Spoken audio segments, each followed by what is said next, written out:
గుండెల మీద నేను చేసుకొని చెప్తున్నాను. మీరు నమ్మినా నమ్మపోయినా అదే నిజమన్నా. ఓకే, నేను అప్పుడప్పుడు కనిపించను, క్రియాశీలక రాజకీయాల్లో రోజు లేను, కానీ మా అందరి ఇప్పుడు నాకు అవగాహన లేకపోతే నేను ఉండేది హైదరాబాదు. అంటే ఇప్పుడు వ్యక్తిగతంగా నేను హైదరాబాద్లో ఉంటాను, కానీ ఇక్కడ నేను వస్తూ ఉంటాను, అందరితో మాట్లాడుతుంటాను, టచ్లో ఉంటాను. నాకు అదేనే కొత్తగా రాజకీయాల్లో లేదమ్మా. ఆయన ఇంటెన్షన్ ఏంటంటే మీరు లోకల్ బాడీ ఎలక్షన్ లో పోటీ చేయబోతున్నారు, లోకల్ బాడీలో మేయర్గా పోతున్నారు. అది మీరు క్లారిటీగా చెప్పారు, మీరు క్లారిటీగా చెప్పారు.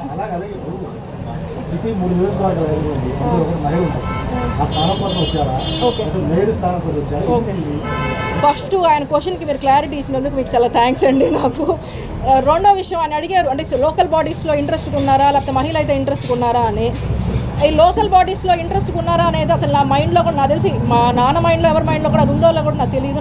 నాకైతే నన్ను కనుక ఈ ప్రశ్న ఇప్పుడు అడిగితే నాకు అసలు ఆలోచనే లేదు. ఒకవేళ నియోజకవర్గ స్థాయిలో చెయ్యాలా లేదా అని అది నిర్ణయించాల్సింది పార్టీ నాయకత్వం. నేను ఏదో పొలిటికల్గా కరెక్ట్గా మాట్లాడాలని నేను చెప్పట్లేదు, ఇది నేను నమ్ముతాను బలంగా. ఈరోజు కోటమిరెడ్డి శ్రీధర్ రెడ్డి అనేవాడిని మీ అందరూ ఎమ్మెల్యేగా మీకు తెలుసుండొచ్చేమో, ఆయన ఎమ్మెల్యేగా ఈరోజు మీరు అందరూ చూస్తుండొచ్చేమో. నాకు మాత్రం ఒక రాజకీయ కర్షకుడుగానే తెలుసు. ఆయన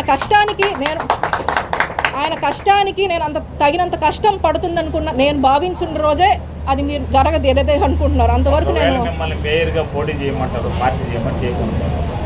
అది పార్టీ నిర్ణయం, మా నాన్న నిర్ణయం, నా నిర్ణయం కాదు. నన్ను అడిగితే మీరు నన్ను అడిగితే నా గురించి చెప్తాను. ఒకవేళ నిజంగా పార్టీ నిర్ణయం దానివల్ల పార్టీకి ఏదైనా అంటే బెటర్ అవ్వద్ది, లేదు నాన్న కానీ బాబాయ్ కానీ అది వాళ్ళు కనుక నమ్మితే అది కరెక్ట్ అని చెప్పి నేను దాన్ని పాటిస్తాను వాళ్ళిద్దరి కూడా. అంతే.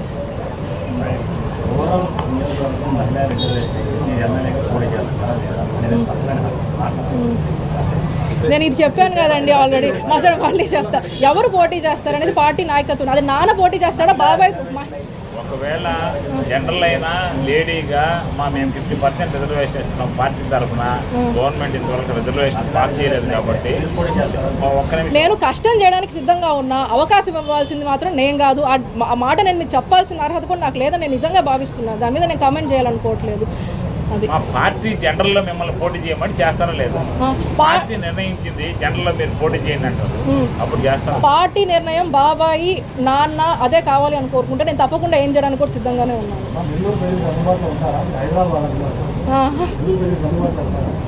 ఇప్పుడు నేను అందుబాటులో లేకపోతే ఈ పేర్లని ఎక్కడ చెప్తానన్నా? అందుబాటులో ఉంటేనే కదా. పాత రికార్డు నేను పాతల పేర్లే చెప్పలేదు కదా, కొత్తగా వచ్చిన మూలెం విజయ్ భాస్కర్ రెడ్డి వాళ్ళందరి పేరు కూడా చెప్పాను కదన్నా. తుతుకుంటి శ్రీనివాస్ రెడ్డి అన్న పేరు చెప్పాను, అందరి పేర్లు చెప్పాను.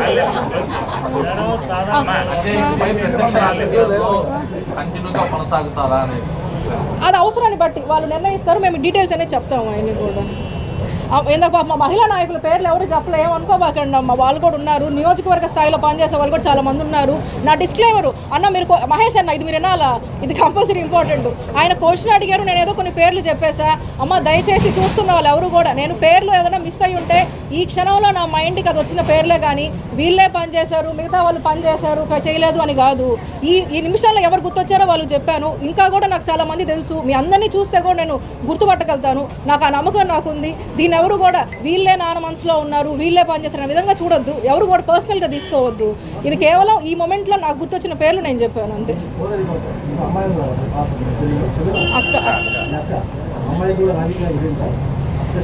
మేమందరం కూడా కార్మికులు అన్నా, మేము నాన్న కష్టాన్ని చూసాము, మేము కష్టం చేయడానికి ఎప్పుడు అందరం సిద్ధంగానే ఉంటాము అంతే.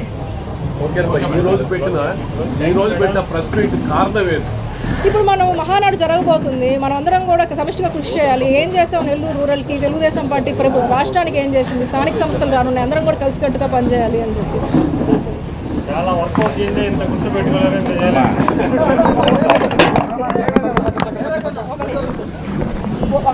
మరొకసారి ధన్యవాదాలు తెలియజేసుకుంటున్నాను. వచ్చినందుకు మీ అందరికి కూడా ధన్యవాదాలు అన్న, చాలా చాలా థ్యాంక్ యూ సో మచ్. మా నాన్న మీకు ఏం చెప్పాడో నాకు తెలియదు, కఠినంగా ఉండమని చెప్పాడని విన్నాను. మీ అందరూ కైండ్గానే ఉన్నారు, థ్యాంక్స్. ఈరోజు వచ్చేసినందుకు మీ అందరికీ కూడా ఫస్ట్గా నా ధన్యవాదాలు.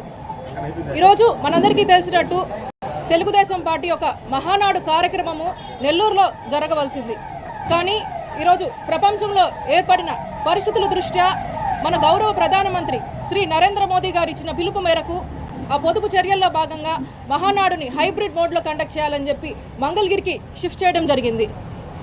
వాస్తవంగా అయితే మొదట మహానాడు కార్యక్రమం నెల్లూరులో జరుగుతుంది అని నాకు తెలిసినప్పుడు నేను చాలా సంతోషంగాను గర్వంగాను ఫీల్ అయ్యాను. దీని వెనకాల నాకు ఒక వ్యక్తిగత కారణం ఉంది. గత 4 ఏళ్ల క్రితం నాన్న కోటంరెడ్డి శ్రీధర్ రెడ్డి గారు తెలుగుదేశం పార్టీలో చేరాలి అని నిర్ణయించుకున్నప్పుడు నా మనసులో 2 ప్రశ్నలు ఉన్నాయి. మొదటిది, ఈ పరిణామాన్ని మా నెల్లూరు రూరల్ ప్రజలు ఎలా చూస్తారు, ఎలా తీసుకుంటారు అని. రెండోది, పార్టీ జెండాని గుండెల్లో పెట్టుకొని మోస్తూ పార్టీ కష్టాల్లో ఉన్నప్పుడు అందరికంటే ముందు నిలుచుకొని వీరోచితంగా పోరాడుతూ పార్టీ గెలుపుని తమ గెలుపుగా భావిస్తూ పార్టీ అధికారంలో ఉన్నప్పుడు అందరికంటే చివరి వరుసలో మిగిలిపోయే సాధారణ తెలుగుదేశం పార్టీ కార్యకర్తలు మా నాన్నని వాళ్ళల్లో ఒకరిగా యాక్సెప్ట్ చేస్తారా, అంగీకరిస్తారా, తమలో ఒకరిగా స్వీకరిస్తారా? ఈ 2 ప్రశ్నలు కూడా నా మదిలో ఉన్నాయి. కానీ ఈరోజు నాకు ఈ 2 ప్రశ్నలకు కూడా సమాధానం దొరికింది. మొదటిది, మా నెల్లూరు రూరల్ ప్రజలు నాన్నకి మొన్నటి ఎన్నికల్లో 35,000 బలమైన మెజారిటీ ఇచ్చి వారి అంగీకారాన్ని స్పష్టంగా తెలియజేశారు. ఇంకా రెండోది, నా 2వ ప్రశ్నకు మాత్రం నాకు సమాధానం గత మహానాడులో దొరికింది. నాన్నని తీర్మానం ప్రవేశపెట్టమని ఆ రోజు వేదిక మీదకు ఆహ్వానించినప్పుడు ఆ రోజు వేదిక ముందు కూర్చున్న చాలా మంది తెలుగుదేశం పార్టీ కార్యకర్తలు, అభిమానులు ఒక్కసారిగా ఎంతో ఉత్సాహంతో గట్టిగా కరతాళ ధ్వనులతో నాన్నకి ఘన స్వాగతం పలికారు. నేను ఆ మొమెంట్ టీవీలో చూసి చాలా సంతోషంగా ఫీల్ అయ్యాను. మా నాన్న రాజకీయ జీవితంలో, రాజకీయ ప్రయాణంలో నా గుండె ఆనందంతో బరువెక్కిన అతి కొద్ది మొమెంట్స్లో అదొక మొమెంట్ నాకు. అందుకే అంతటి అంకిత భావంతో పనిచేసే తెలుగుదేశం పార్టీ కార్యకర్తలకి ఈసారి నెల్లూరులో ఆతిథ్యం ఇచ్చే అవకాశం వచ్చిందని నేను సంతోషించాను. కానీ అవకాశం మిస్ అయ్యాము. తప్పకుండా భవిష్యత్తులో ఇలాంటి అవకాశం మరొకటి రావాలని చెప్పి నేను కోరుకుంటున్నాను. ఇకపోతే 2వ విషయం, ఈరోజు తెలుగుదేశం పార్టీ కూటమి ప్రభుత్వం అధికారంలోకి వచ్చినప్పటి నుంచి ఇప్పటి వరకు కూడా రాష్ట్రంలో ఉండే పిల్లలు, యువత, మహిళల జీవన ప్రమాణాలు మెరుగుపరచాలనే ఒక లక్ష్యంతో విద్య, ఉపాధి, మహిళా సాధికారత రంగాల్లో ఎన్నో కీలక నిర్ణయాలు తీసుకున్నారు. అందులో భాగంగానే మొన్న ఈ మధ్య 37 మంది ఉత్తమ ప్రభుత్వ ఉపాధ్యాయుల్ని సింగపూర్ పంపించి అక్కడి బెస్ట్ ఎడ్యుకేషన్ ప్రాక్టీసెస్ అధ్యయనం చేసే అవకాశం కల్పించారు. ఏదైతే మన మేనిఫెస్టోలో ఉందో 5 సంవత్సరాల్లో 20 లక్షల ఉద్యోగాలు కల్పించాలనే ఒక లక్ష్యంతో ముఖ్యమంత్రి చంద్రబాబు నాయుడు గారు, నారా లోకేష్ గారు శ్రమిస్తున్నారు. అందులో భాగంగానే ఈరోజు వైజాగ్లో వచ్చే Google data centre, TCS Infosys expansion plans, Cognizant upcoming campus, అనకాపల్లిలో Arcelor Mittal Nippon steel plant, Sathya Sai జిల్లాలో రిలయన్స్ గ్రీన్ ఎనర్జీ ప్రాజెక్ట్, కడపలో అడానీ హైడ్రో ఎనర్జీ ప్రాజెక్ట్, మన శ్రీ సిటీలో కరియర్ ఏసీ మ్యానుఫ్యాక్చరింగ్ ప్లాంట్, సత్యవేడులో రాయల్ ఎన్ఫీల్డ్ మ్యానుఫ్యాక్చరింగ్ ప్లాంట్, మొన్న అనంతపూర్ పుట్టపర్తిలో డిఆర్డీఓ రిలేటెడ్ డిఫెన్స్ ప్రాజెక్టు, నిన్న మన నెల్లూరు ఇఫ్కో సెజ్లో కిసాన్ ఇఫ్కో సజ్లో IFF international fragrances and flavours సంస్థ, ఇవన్నీ కూడా ఈ భారీ పెట్టుబడులన్నిటికి కూడా రాష్ట్ర ముఖ చిత్రం మార్చేసి రాష్ట్రానికి కొత్త దిశ చూపించే అవకాశం ఉన్న పెట్టుబడి ప్రతిపాదనలు. అదేవిధంగా ఒక పక్కన రాష్ట్రానికి పెట్టుబడులు తీసుకొస్తూ మరొక పక్కన పార్టీని బలోపేతం చేయడానికి ప్రజాప్రతినిధులు, వారి కుటుంబ సభ్యులతో ఆత్మీయ సమావేశాలు, క్లస్టర్ ఇన్ఛార్జులతో కాఫీ మీటింగ్స్ కూడా ఇవన్నీ కూడా నిర్వహిస్తున్నారు. రాష్ట్ర అభివృద్ధి, పార్టీ ఆర్గనైజేషన్ రెండింటిపైన సమాన దృష్టితో ఈరోజు ముందుకెళ్తున్నారు. ఆంధ్రప్రదేశ్ ఎకానమీ బెటర్ అవ్వాలి, యువతకి ఉద్యోగం రావాలి, మన కార్యకర్త అనేవాడు గర్వంగా నిలబడాలి అనే ఒక సిన్సియర్ లక్ష్యంతో నారా లోకేష్ గారు ఈరోజు పనిచేస్తున్నారు.